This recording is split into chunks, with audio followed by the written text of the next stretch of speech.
महाराज जी सादर प्रणाम। महाराज जी, अध्यात्म की तरफ चलते चलते अचानक मन विचलित सा हो जाता है, उल्टे से ख्याल आते हैं, नकारात्मक ऊर्जाएं उत्पन्न सी होती हैं महाराज। हाँ, वो चूंकि संसार का मनोरंजन उसको प्रिय लगता है, मन को मनमानी आचरण करना उसको प्रिय लगता है। उसकी गलती नहीं है, हम जहां उसको लगाते हैं वहीं वो राजी होने लगता है। अब जैसे अध्यात्म मार्ग में लगा रहे हैं तो इसमें जहां जहां वो लगा रहा है उसके विरुद्ध बात है। उसको भोग चाहिए, उसको हर इंद्रिय के मना खष्टान इंद्रियाणी प्रकृति स्थान कर सके। 5 ज्ञानेंद्रियों के द्वारा वो विषयों में विचरने का स्वभाव बना लिया है।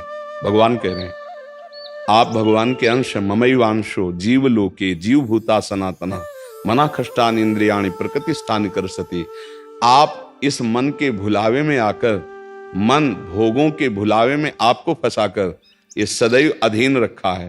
अब अध्यात्म सुनना शुरू किया, अध्यात्म चल तो अध्यात्म में मन को वश में किया जाता है और अभी तक आप मन के वश में रहे।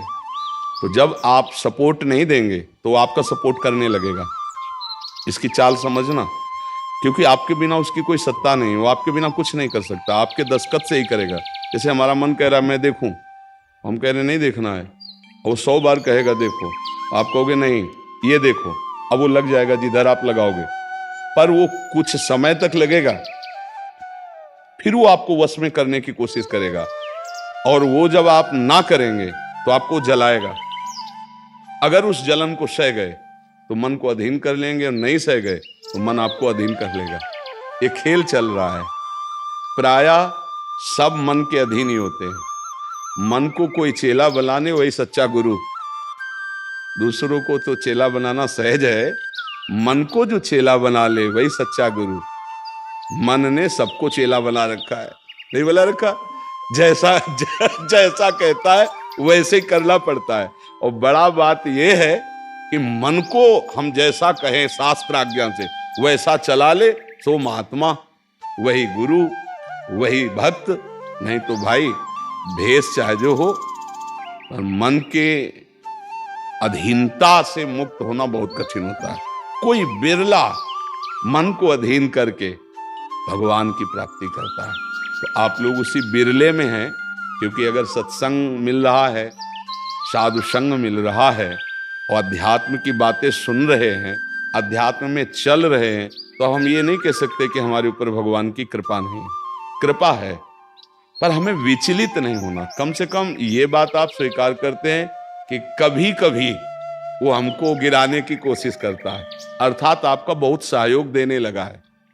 तो एक समय था कि हम पूरे उसके अधीन थे, आज है कि आधा आधा हो गया है। आधा वो हमारे अधीन हो रहा है और आधा अपने अधीन करना चाहता है। तो चढ़ाई और चढ़ते जाओ, उसके पॉइंट कम करते जाओ, अपने पॉइंट बढ़ाते जाओ कि अब 60%, अब 65%, अब 70%। फिर जिस दिन 100% तो तुम्हारे अधीन हो गया, उसी दिन भगवान के आनंद का जो स्वरूप है वो प्रकाशित कर देगा। अब ये लड़ाई बहुत जोर की है, छोटी मोटी लड़ाई नहीं है। वो छोटा मोटा शक्तिशाली नहीं, बहुत शक्तिशाली है। क्या? आपको सपोर्ट देगा, राधा राधा राधा, फिर धीरे से आपके सामने रखेगा। देखो इतने दिन जब करते हुआ कोई सुख तो नहीं मिल रहा, इसको भोगो, अभी आनंद आ जाएगा। और देखो ये भोग आपके पास व्यवस्थित है, देखो ना, अभी आनंद आ जाएगा। अच्छा, अब रुका राधा नाम, अब वो उस भोग में ले गया। अब राधा नाम जपना चाहोगे तो अच्छा नहीं लगेगा, अरुचि, वो अपने अधीन करता चला जाएगा। कोई विवेकवान गुरु कृपा पात्र इसकी ये चाल समझ जाता है, अरे अरे मुझे तो पुनः फंसा रहा है, गिरा रहा है, नहीं नहीं नहीं, राधा राधा राधा राधा राधा राधा राधा राधा राधा, तब बचा जा सकता है। ले ये बहुत प्रवीण है मन, बहुत फुसला के फंसाता है। ऐसे ही फंसाता है कि देखो देख लेंगे, छुएंगे थोड़ी, नजदीक पहुंचा जिस विषय का, छू लेंगे, कुछ होगा थोड़ी, और धीरे धीरे धीरे वो तुम्हें लगेगा कि यार गलती हो गई, ऐसा क्यों हो गया, ऐसा यूं हो गया कि उसकी चाल को नहीं समझ पाए हम, उसकी चाल को नहीं समझ पाए। हर एक इंद्री के साथ ये जुड़ा हुआ है। ये सुन लेंगे, ये देख लेंगे, ये छू लेंगे, ये भोग लेंगे, इन्हीं इंद्रियों के कारण हमें परमात्मा प्राप्ति नहीं हो रही। यही इंद्रियां भोगों में फंसाए हुए हैं और उसका मुखिया ये मन है। और ये बहुत चतुर मंत्री है आपका मंत्री, पर ऐसा समझ लो कि भोला राजा और चतुर मंत्री, तो उसकी दुर्दशा कैसी होती राजा की। जो सलाह देता है वैसे ही कर देता है और वो फंसता चला जाता है। और मंत्री अपने को बलवान बनाकर केवल नाम मात्र का राजा उसको बनाए हुए सारा काम वही कर रहा है। देख लो आप, नाम मात्र के आप जीवात्मा भगवान के अंश हो, सारा काम वही मन कर रहा है। हमारा मन कर रहा है आज ये खाएं तो हम खाएं, नहीं, ये मन की मांग है, तेरी मांग नहीं है। लेकिन ऐसा कौन भेद पैदा कर पाता है। अब मेरा मन कह रहा है आज ये देखा जाए, तो अब भाई देखा जाए। मेरा मन कह रहा है, तो कभी कभी मन अच्छा सपोर्ट करता है। जैसे आपको मन ने ही कहा चलो चलते हैं सत्संग में, बाबा के पास बैठते हैं वृंदावन में, तो अच्छा सपोर्ट दिया ना। वो सपोर्ट ना देता तो आप नहीं आ पाते। बस इसको अच्छे सपोर्ट के पॉइंट में लगाते रहो। और जब बुरा सपोर्ट करे उस समय सहना बहुत कठिन होता है। अगर मन ने ठान लिया कि अब ये करना है और आपने कह दिया ना, तो आपको जलाना शुरू करेगा। और उस जलन को जो सह गया, यम ही न व्यथ्यन्ते पुरुषम पुरुषर्षव सम दुखा सुखाधीरम स्वमृतत्वाय कल्पते, उस जलन को जो सह गया सो भगवान को प्राप्त करने की सामर्थ्य रख लेता है। बहुत कठिन है मन की जलन को सहना। बाहर के थप्पड़ सह जाना सही, लेकिन मन के थप्पड़ सहना बहुत कठिन, सबको गिरा देता है। इसका बहुत विचित्र बल होता है और इससे बचने का केवल एक उपाय है, नाम जप न छूटे और ये स्वीकार मत करो कि मुझे चाहिए। जैसे मन कह रहा है आज उस होटल में चलते हैं, अब रसेंद्री और मन एक हो गया है। अब आपको लगता है मेरी मांग है, तो बोले भाई आज मेरा मन कह रहा है यही, आज मेरा मन कह रहा है कि आज उस होटल का भोजन होना चाहिए। अरे तेरा मन कह रहा है, तू खुद कह रहा है, अब उसमें निर्णय करो सही है कि गलत। अगर गलत लग रहा है इसकी चाल तो आप मत जाओ। घर में रोटी दाल बनाओ, इसको अच्छा नहीं लगेगा, ये 100 बार कहेगा नहीं नहीं, तो आपको नहीं भाई आज तो यही खाना पड़ेगा। कल भले विचार करेंगे, कल विचार करेंगे आपकी बात पर आज नहीं, आज तो ऐसे बस में करना होता है। एक साधु के मन में आई कि खीर मिले, बहुत दिन से नहीं मिली। मन है कभी कुछ भी सोच सकता है, बहुत व्याकुलता हो गई, बस खीर खीर खीर। तो एक भगत के यहाँ गए, 10-5 गाय भैंस बंधी थी। उन्होंने कहा कि आपकी श्रद्धा है संतों पर। उन्होंने कहा महाराज आदेश कीजिए। तो बोले 10 संतों के लिए खीर बना सकते हो आप? बोले 20 घर का दूध है, हम 20 संतों के लिए बना देंगे। बोले हम 11 बजे आएंगे दोपहर के, आप बना के तैयार रखिए। वो अकेले आए तो उनका और संत, बोले और संत यही है सर। अकेले कमरे में बैठे 20 संतों की खीर, और कहा आप लोग बाहर हो जाइए, हम एकांत में पाना चाहते हैं। वो पाए तो भाई 20 संतों के लिए खीर बनी, मतलब 20 पेट भर जाए। तो अब पाए, फिर एकदम यहां तक हो गए तो उल्टी हो गई, फिर मिलाया उसी को। फिर मन कह रहा नहीं अब खीर नहीं चाहिए। बोले नहीं खाओ खाओ खीर। रोमांच हो गया, नहीं खाएंगे एकदम। तो बोले जिंदगी में खीर का नाम मत लेना, जिंदगी। तो या तो ऐसे उतरो, या तो ऐसे उतरो। इसको वश में करना बहुत अच्छा। एकदम विरोध भी नहीं कर सकते आप इसका, चल ही नहीं पाओगे। इसका विरोध भी एकदम नहीं कर सकते, सपोर्ट भी करना पड़ेगा। तो अच्छी बात में इसका सपोर्ट करो। अब कह रहा है जैसे हमें आज मीठा खाना है, ठीक है तुम्हारी मांग बुरी नहीं है। गए किसी अच्छी दुकान से लिया, ठाकुर जी को भोग लगाया, पाली, तो उसका सपोर्ट हो गया। अब वो बुरी बात कह रहा है, अब नहीं मानना है। उस समय जो जलन उसे सह जाओ, बस यही साधना का है। मन को अगर अधीन कर लिया तो बात बन गई। एक हम बार बार सुनाया करते कि मन मारिया तन बस में की ना, हुआ भरम सब दूर, बाहर से कछ दिखत नाई, अंदर चमके नूर। आपो त्याग जगत में बैठे नहीं किसी से काम, उनमें तो कछु अंतर नाई, संत कहो चाहे राम। वो गृहस्थी में भी है। आप एक पत्नी व्रत लिए हुए धर्म से आप चलते हैं, दूसरी किसी माता बहन की तरफ गंदी दृष्टि नहीं, धर्म से धन कमाते, परिवार का पोषण करते, नाम जब आप महात्मा है, आप सतमार्ग के पथिक हैं, क्योंकि आप अपने प्रवृत्ति धर्म से चल रहे हैं और एक निवृत्ति में अपने धर्म से चल रहा है, तो वो महात्मा है। ऐसा महात्मा का मतलब केवल वेश से नहीं होता, महात्मा का मतलब उस लक्षण से होता है। अगर आप भागवतिक लक्षण से हैं तो आप भक्त हैं, आप वैष्णव हैं, आप महात्मा हैं। तो मनुष्य जीवन का परम लक्ष्य है मन को अधीन करके परमात्मा प्राप्ति करना। अगर मन अधीन नहीं हुआ तो परमात्मा प्राप्ति में बड़ी बाधा खड़ी हो जाती है। नाम जप करते रहो, धीरे धीरे वो बल आता रहेगा नाम जप से कि आप मन को अधीन कर लोगे।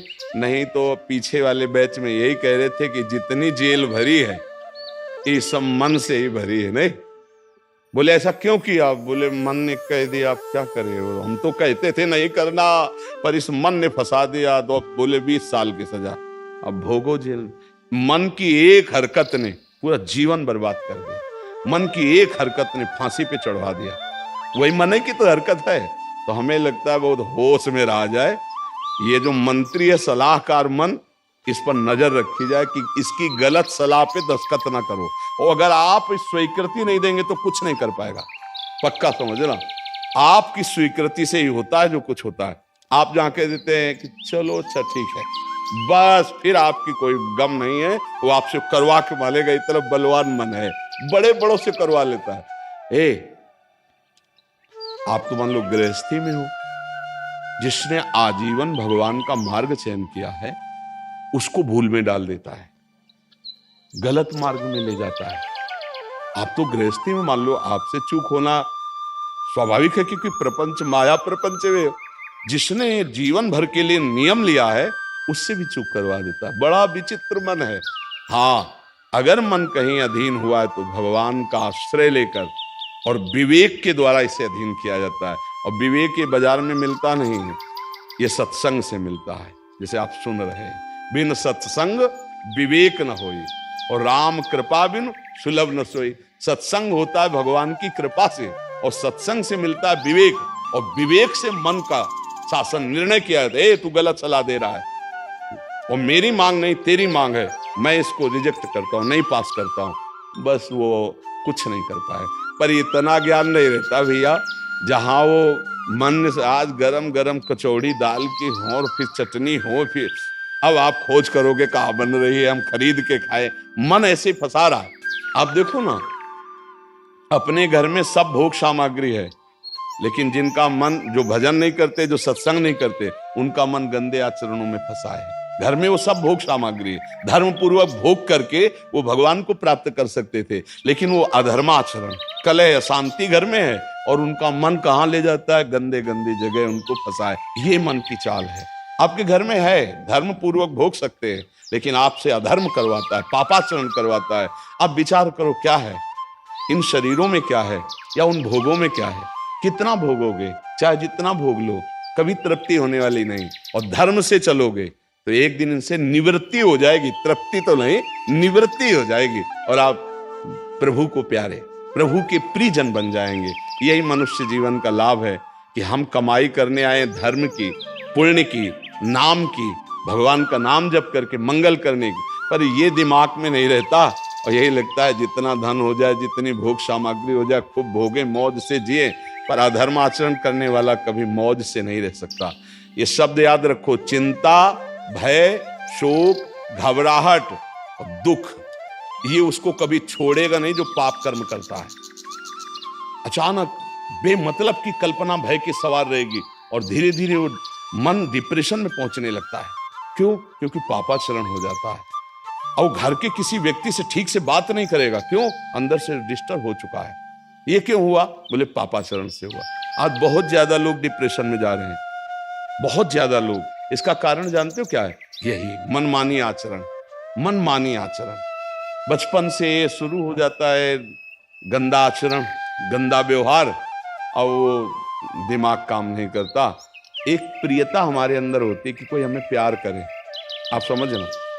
एक हमारे अंदर प्रेम की मांग होती है कि कोई हमें प्यार करे।